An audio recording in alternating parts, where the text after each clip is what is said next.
everybody. Welcome to Thought Crime, Keto and Crime, and the Keto Comic.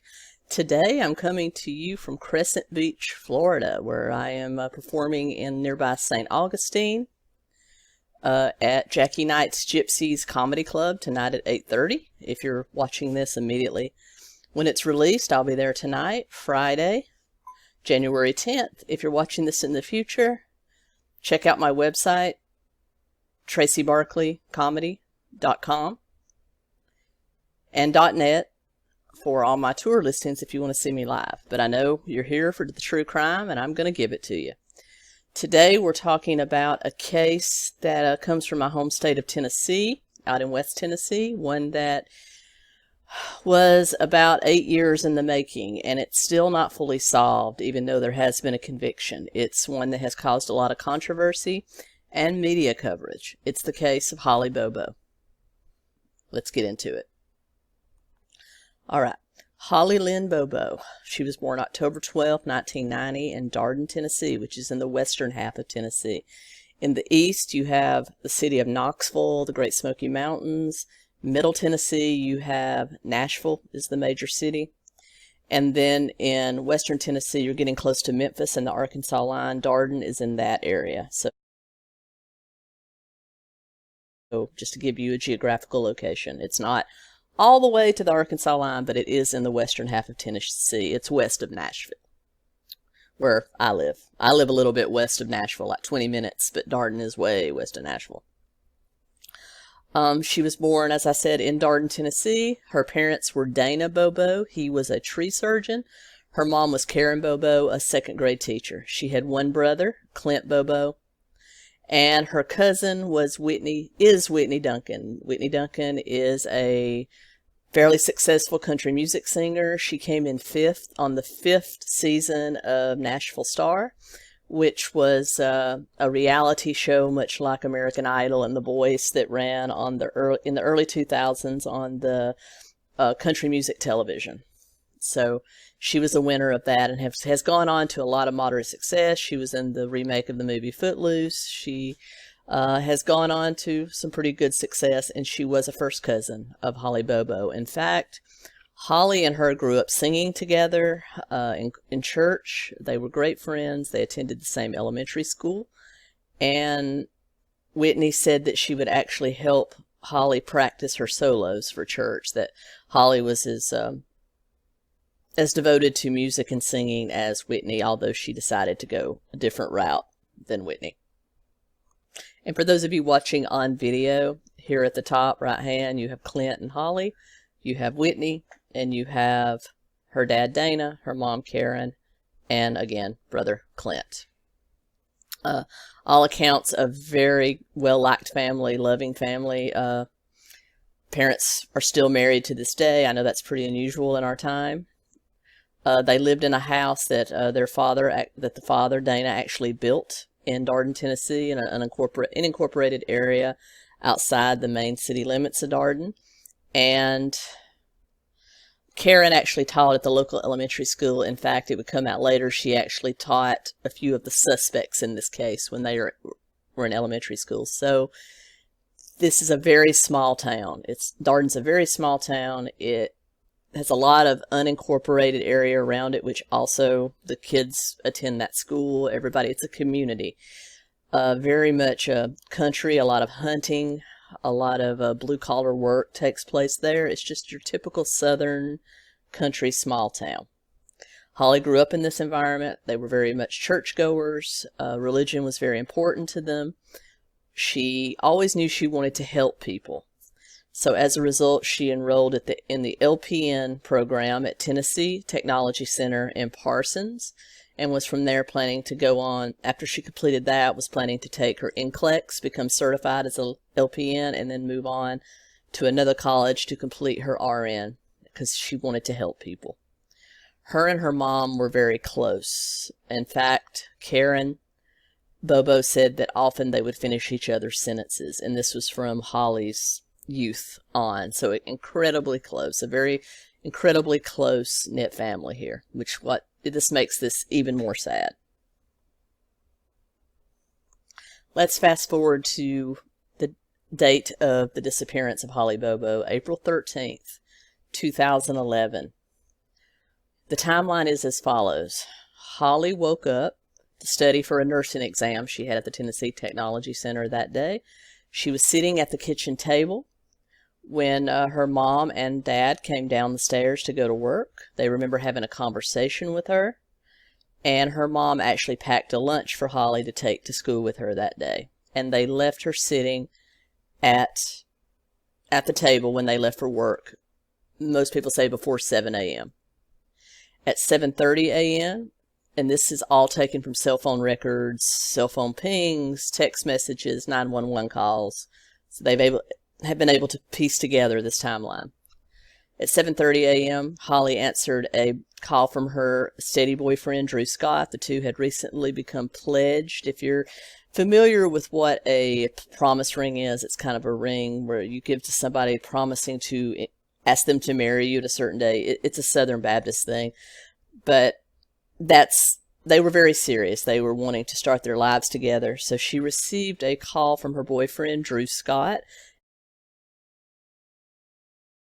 at 7:30 a.m. that day. He was hunting on her grandmother's property, hunting turkey on her grandmother's property. They had a very brief conversation. And again, she said goodbye to her mom, who was the last to leave for work. Her brother Clint was still asleep upstairs. 7:42 a.m., she made her last call from the cell phone in question. It was to a fellow nursing student about the exam they were going to have that day. And it was at some point after this last call, between 7:42 and 7:46 a.m., that a neighbor heard a scream coming from the Bobo residence. That neighbor, who was a young boy home alone, called his mom and said somebody's screaming at the Bobo residence. Sounds like they need help. The mother then turned around and called Karen Bobo at work. Karen Bobo took the call. She said thank you. She immediately called the house to try to find out what was going on. The phone rang several times. No one answered. She continuously tried to call. 7:50 a.m., Clint, who was still asleep upstairs, was awakened by the family dog barking. He heard voices coming from the area of the carport down where Holly's car was parked, and he immediately looked out the window to see what was going on because he heard a male voice and a female voice. He immediately recognized the female voice as being that of his sister, Holly. He said when he looked down into the carport, he could see Holly and a guy that he thought was her boyfriend, Drew Scott, kneeling, facing each other, holding hands, arguing. It sounded to him like they were arguing. At first he thought they were praying, but he thought that's weird. So upon closer looking out the window, he said that it appeared they were arguing, and he heard his sister say, "No, why?" in a very angry voice. And he at this point thought they were breaking up, so he didn't want to go down and disturb them. About this time, Karen did get through to Clint at the house, and he said that he told her that Holly must have decided to stay home from school and spend the day with Drew. Drew's outside, and the mother, Karen, immediately told him, "I don't think that's Drew." But about that time, they hung up because Clint wanted to go investigate further. He went to do that. Karen then called 911 from the school where she was. Unfortunately, it rang into the neighboring county because the school was kind of in between two counties.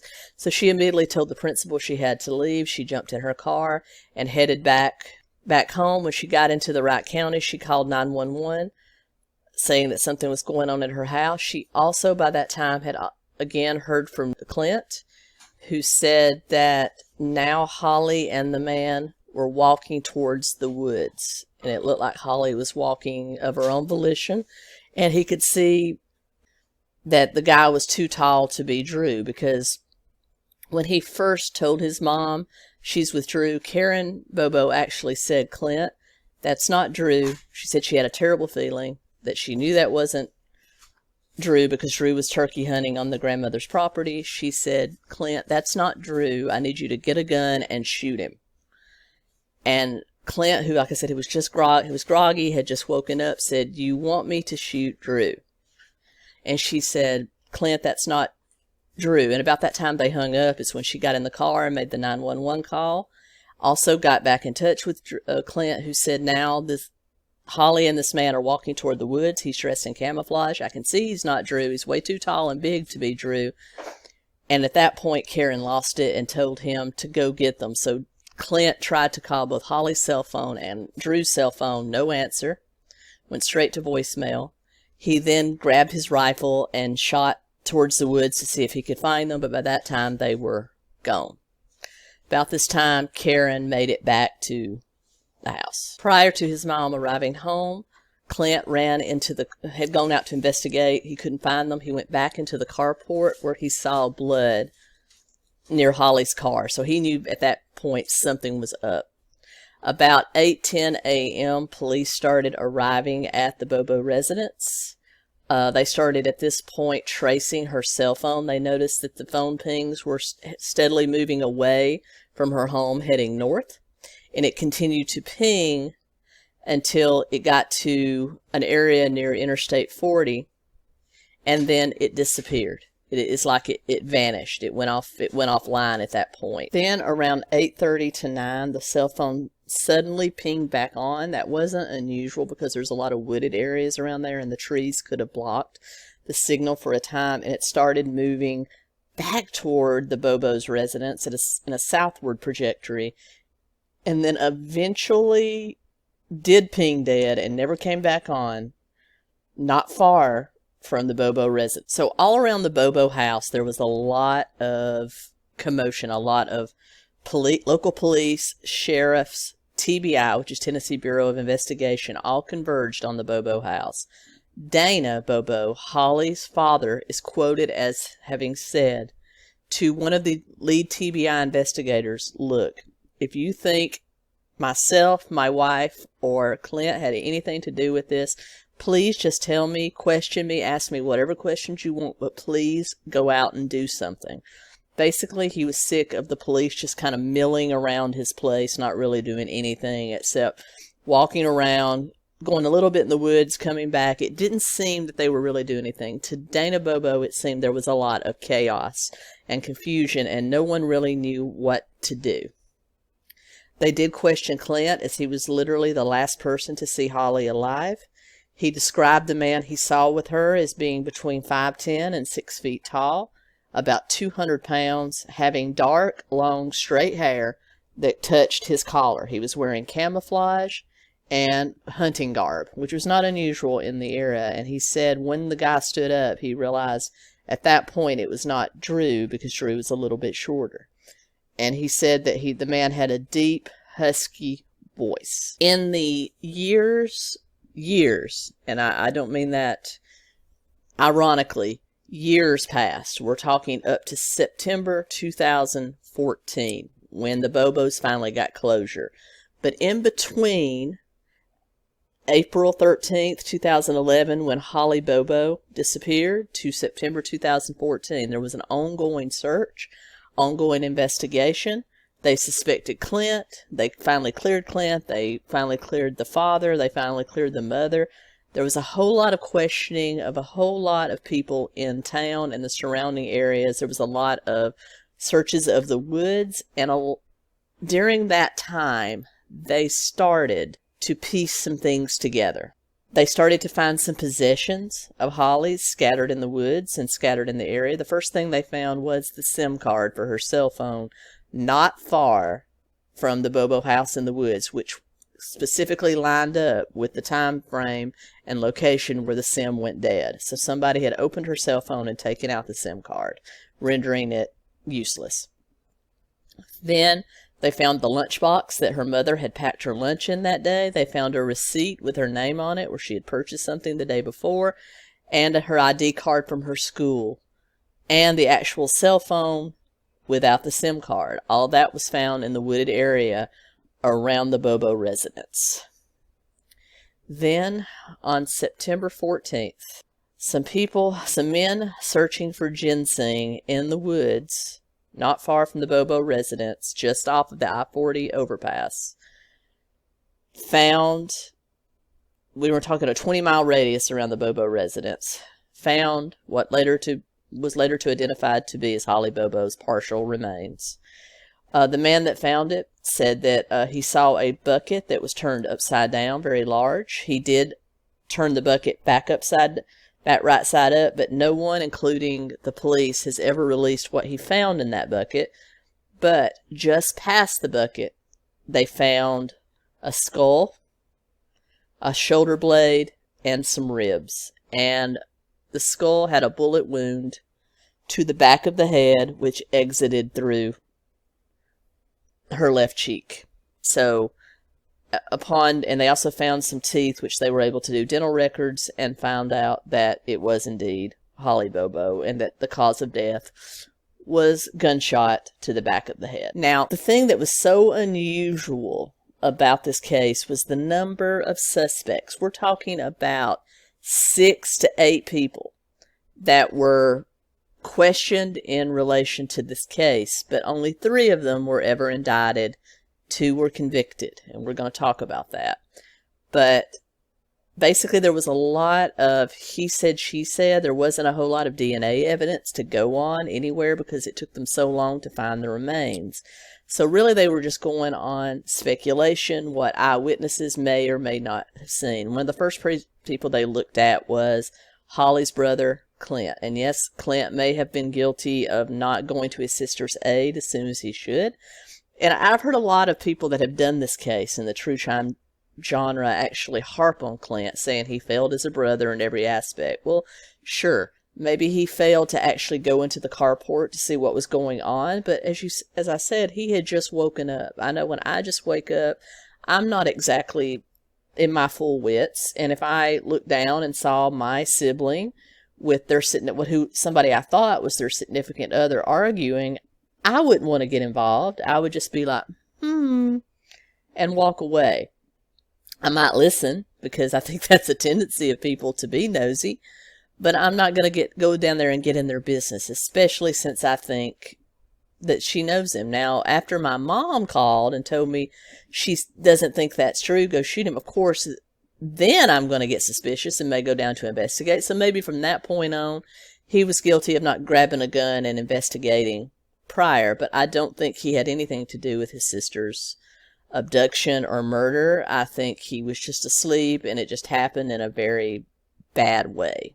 So I'm going to give Clint Bobo a little bit of leniency here, because a lot of people don't. They simply think that he's either involved or very, very negligent as a brother, but you have to put yourself into that person's shoes.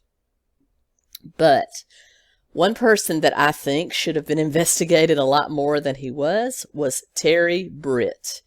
And this is Terry, for those of you on video here. And to the further right is his wife, Janet. Now, he was a convicted rapist and predator in the area. He fit the description of man that Clint Bobo saw. He was in the height range. He was definitely stocky in the weight range. And up until he was actually questioned by police, he had long shoulder-length hair. He did cut his hair, most people think, to change his appearance. And he had an alibi that just didn't hold water. Most TBI investigators that spoke to him really thought that they should have investigated him more. He also had a preference. Most of his victims were young, blonde women, which if you look at his wife here, I'm like, okay. But he had been seen by some friends of Holly Bobo staring at her in public. Just very creepy. And then you get to his alibi. When they asked him where exactly he was between 7 and 8 a.m. on April 13th, 2011, he told them that he and his wife had gone to a salvage yard to buy a bathtub and were going to install it at home. And his wife had stayed home from work to assist with that. His wife did back up his story, but when they called her employer, the employer verified that she had been at work from about 6:30 in the morning to about 11 a.m. when she received a call from Terry to come home. And then after later questioning, she admitted she had lied and that he did call her at work, telling her to come home for some big news, the biggest news this county in Tennessee had ever seen. Just very weird. They also asked, do you have a receipt for the purchase of this bathtub? And he produced a handwritten receipt, but when they went to the salvage yard and actually questioned the owner of the salvage yard, they could not verify that the Britts had been there either that day or the days around and had never purchased a bathtub. Also, in later interrogations, Britt revealed that she had assisted her husband in stalking young girls, and he also told a TBI agent, I didn't do it, but if I had done it, this is how I would have done it. And he literally laid out a step-by-step plan for abducting, raping, and killing a victim. Now, if that doesn't make your skin crawl, I don't know what will. Because that's just weird, that's heinous, that's downright evil, and I don't understand why this person wasn't investigated more. But he was cut loose for lack of real evidence. No DNA, nothing, no fingerprints, nothing. So it was really just circumstantial, and the Britts were cut loose, no charges ever filed. Then we get to the second round of suspects. First you had Terry Britt, cut loose from lack of evidence. Although he did testify at the trial of Zach Adams, who we're about to talk about, but still never charged. Zach and Dylan Adams were brothers. They were small-time criminals, drug dealers. Both had very low IQs. And I don't mean that to be mean or otherwise, but they had fairly low IQs. They weren't the brightest bulb in the pack, if you know what I mean. So they were just kind of simple guys. I'm not saying they were good guys, but they were simple. They first arrested Dylan, who you see here to the right on the bottom. Dylan was arrested for unrelated weapons charges, unauthorized, unlicensed weapons, and he was interrogated. During that interrogation, now one thing you have to remember, the interrogation tactics used in this case have long been under scrutiny and have received a lot of bad critique, that they were very accusatory, they were led. I don't know, I wasn't in the room when these guys were being interrogated, but during the interrogation on the unrelated weapons charges, somehow the subject of Holly Bobo came up, and he told the police that he had witnessed Holly Bobo at his brother Zach's home on April 13th, 2011, tied up in a green chair, crying. And that she was wearing a pink t-shirt. And that Jason Autry, another suspect that we'll talk about later, was standing a few feet away. Dylan said that his brother Zach told him that he had raped Bobo and videotaped it. Dylan later recanted this confession, saying that he had been coerced and basically forced by the police to give the confession. But it was still this confession that led to his arrest, the arrest of his brother Zach, pictured here at the top on the right for those of you on video, Jason Autry, who we're about to talk about, and Shayne Austin. So there were 4 arrests in conjunction with the Holly Bobo disappearance. Even though Dylan did originally give that confession, Zach has always professed his 100% innocence. He didn't know Holly Bobo. He didn't touch Holly Bobo. So his arrest was by virtue of his brother's testimony that was later recanted. Jason Autry was also arrested. These arrests started around March of 2017 on into later 2017. And he was one of the second or third arrested. He was supposedly there when Dylan Adams saw Holly Bobo sitting in the green chair at his brother Zach's house, and was supposedly kind of a witness that had showed up to buy drugs from Zach Adams. Now remember, Zach and Dylan both dealt drugs, so it was nothing unusual for people to show up there looking for drugs. And Jason, in early 2017, agreed to testify against Zach if could get leniency. And he did testify and confess that he himself was not involved in Holly Bobo's abduction, because of course, who's going to say that?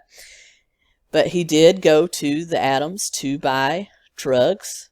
And when he got there, he said he didn't witness Holly Bobo alive, as Dylan Adams said, but instead, when he got there, he witnessed a body wrapped in a blanket in the back of Zach Adams' truck, and that Dylan Adams, Zach Adams, and Shayne Austin were there throwing stuff into a burn barrel that belonged to the person now wrapped in the back of the truck.